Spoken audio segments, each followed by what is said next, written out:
Cila është ëndra jote më e madhe?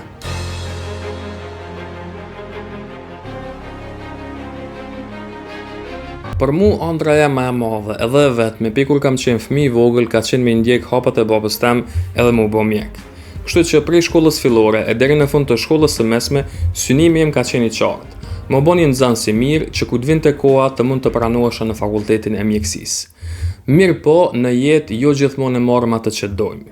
Kështu ndodhe edhe me mu, kur pas shkollës së mesme për një diferencë shumë të vogël pikësh, unë nuk arrita që të pranohem në fakultetin e mjekësisë, në fakultetin e ëndrave të mia.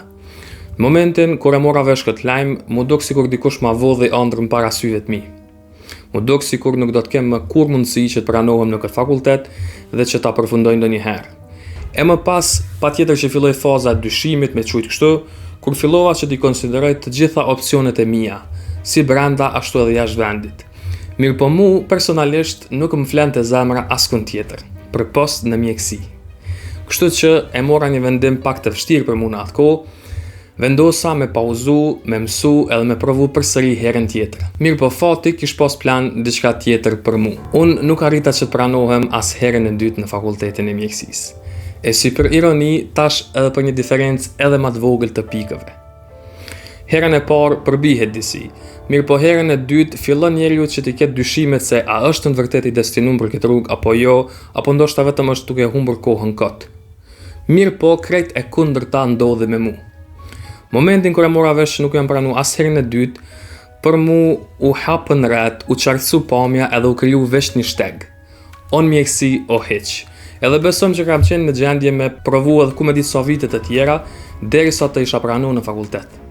Në atë fakultet të ëndrave të mia. I pa ta thënë vetës që do të kthehem këtu edhe do të provoj përsëri sa herë që të ketë nevojë derisa të arrij atë qëllim. E pikërisht ashtu edhe ndodhi. Si thon në popull, e treta e vërteta. Pas 2 vite shpritje dhe punë në atë drejtim, unë më në fund e pash emrin tim mbi vijin e kuqe të asoj liste që ende të shumë kush ngjall ndjenja të ndryshme. Patjetër që gëzimi ka qenë shumë i madh. Mirë po me gëzimin, për mu erdhë një mësim shumë i madh jetësor. Njeriu është mirë kur është i vendosur dhe e di çka do prej vetës edhe për jetës. Mirë po kjo është vetëm gjysma e monedhës. Gjysma tjetër e saj është punë dhe vetëm punë në drejtim. E pikërisht kjo punë, sot në këtë ditë shumë speciale për mu, u shpërblye me diplomim në fakultetin e mjekësisë dhe me përmbushje të misionit tim jetësor.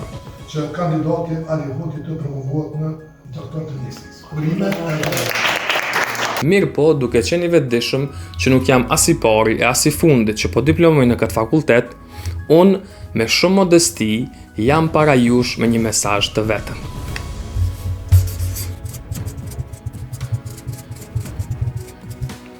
Ndjeke ëndrën. Kaq. Nëse kini ëndër edhe kini synim të cilin nuk mundesh me largu për anës tone, atëherë ndjeke. Qo deri në fund, sepse koha ka me kalu ashtu kështu, e nuk ka ndjen më të bukur se sa kur arrin ato që e ke ëndruar të jetën. Kështu që ndjeke ëndrën.